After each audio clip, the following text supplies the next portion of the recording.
বাংলাদেশের মানুষ যে কি পরিমাণ ক্রিয়েটিভ আর পোংটা, মানে দুষ্ট। মাঝে মাঝে আমাদের ভিডিওর কমেন্টে অথবা গণমাধ্যমে যে নিউজগুলো হয় সেই কমেন্ট দেখলে মনে হয় যে জাতির মধ্যে যথেষ্ট ক্রিয়েটিভিটি আছে, তবে আজাইরা কাজে। যাই হোক, এই ভিডিওটা ওয়ান কাইন্ড অফ আজাইরা ভিডিও, কিন্তু দৃশ্যপটটা হয়তোবা আসলে এমন। দর্শক, আপনারা জানেন যে গতকালকে আপনারা জানেন না, মানে এখন জানবেন আর কি, ঠিক আছে। একটা কমেন্ট ছিল এরকম যে গতকালকে সারা রাত শেখ হাসিনা ঘুমায় নাই। এখন আসলে কেন ঘুমায় নাই? তিনি কি আদৌ ঘুমান নাই, নাকি যিনি কমেন্টটা লিখছেন কল্পনা করে দেখছেন যে ঘুমান নাই? তবে আমারও কিছুটা মনে হয় ঘুমায় নাই। এই কারণে ঘুমায় নাই যে বিরল দৃশ্য শেখ হাসিনা গতকালকে দেখছেন, এটা দেখার পর আওয়ামী লীগের বহুত নেতাকর্মীর ঘুম নাই যে দেখো ঘটনাটা কি। মানে গতকালকে সেনাকুঞ্জে বেগম খালেদা জিয়ার সাথে যে দৃশ্যপট তৈরি হয়েছে, এই সেনাকুঞ্জে 12 বছর পরে, প্রায় 12 বছর পরে তিনি সেখানে গিয়েছেন। ডক্টর ইউনূস সহ উপদেষ্টারা, পাশাপাশি সমন্বয়করা, খালেদা জিয়া যে খালেদা জিয়া, মানে এটা বুঝতে হবে এখন শেখ হাসিনা পালাই গেছে দেখে আর কি, বাট এই লেভেলের মানুষদের সামনে গেলে বাকিদের এমনি অটোমেটিক ঘাটটার ঝুঁকা যায়। তো খালেদা জিয়া যখন বসলেন উপদেষ্টাদের পাশে থেকে, যে বিনয় একদম কদমবুচি টাইপের একটা অ্যাক্টিভিটিস, ডক্টর মোহাম্মদ ইউনূসের চেহারাতে অনেকদিন পর আমরা হাসি খুশি একটা ভাব দেখছি, গর্ববোধ করেছেন, আনন্দিত ফিল করছেন। সমন্বয়করা বলতেছেন আপনি ছিলেন প্রেরণার বাতিঘর, আবার আপনাকে সম্মান দিতে পেরে আমরা খুবই গর্বিত, আনন্দিত। তো এই বিষয়গুলা যখন একদিকে টেলিভিশন স্ক্রিনে আসছে, পত্রিকা জুড়ে এই খবর আর এই খবর, তো শেখ হাসিনা কি বাংলাদেশের এই দৃশ্যপট দেখেন নাই? অবশ্যই দেখছেন। এখন এই দৃশ্যপটটা দেখা তিনি আসলে কি ভাবছেন গতকালকে?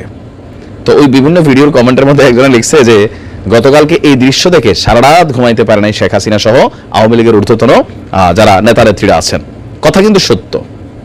চিন্তা করতেছে, হায় রে, দেশে কি হইল। মানে এটা কল্পনা করা গেছে ঠিক 4 মাস আগে বা 5 মাস আগে বেগম খালেদা জিয়া তিনি কি লেভেল আসলে ফেস করছেন, সেই জায়গাতে সেই যে পরিবর্তিত দৃশ্য। ইভেন গতকালকে আরো একটা জিনিস আওয়ামী লীগের জন্য একটু হতাশাজনক হয়ে গেছে, সেটা হচ্ছে কি সমন্বয়ক এবং বিএনপির মধ্যে যে একটা দূরত্ব হয়েছিল। গতকালকে সমন্বয়করা বা উপদেষ্টা সমন্বয়করা বা একদম টোটাল যে সেক্টর ডক্টর ইউনূস সবাই যেভাবে বেগম খালেদা জিয়াকে সম্মান দেখাইছে, সমীহ করছে, অনার দিচ্ছে, এ টু জেড সবকিছু মিলিয়ে বিএনপি একটা স্যাটিসফাইড। মির্জা ফখরুল ইসলাম আলমগীর খুশিতে বলেই ফেলছেন যে আমরা ডক্টর ইউনূসের কাছে কৃতজ্ঞ, তিনি এত সম্মান দেখাইছেন, এত বড় আয়োজনে ওনাকে এইভাবে একটা সারপ্রাইজ দিয়েছেন 12 বছর পর, তাও সেনাকুঞ্জের মধ্যে। মোটামুটি এখানে যারা উপস্থিত ছিল সবাই হাসি খুশি প্রাণোচ্ছল ছিল। আর এই প্রাণোচ্ছল দেখা মানে কারো পৌষ মাস, কারো সর্বনাশ।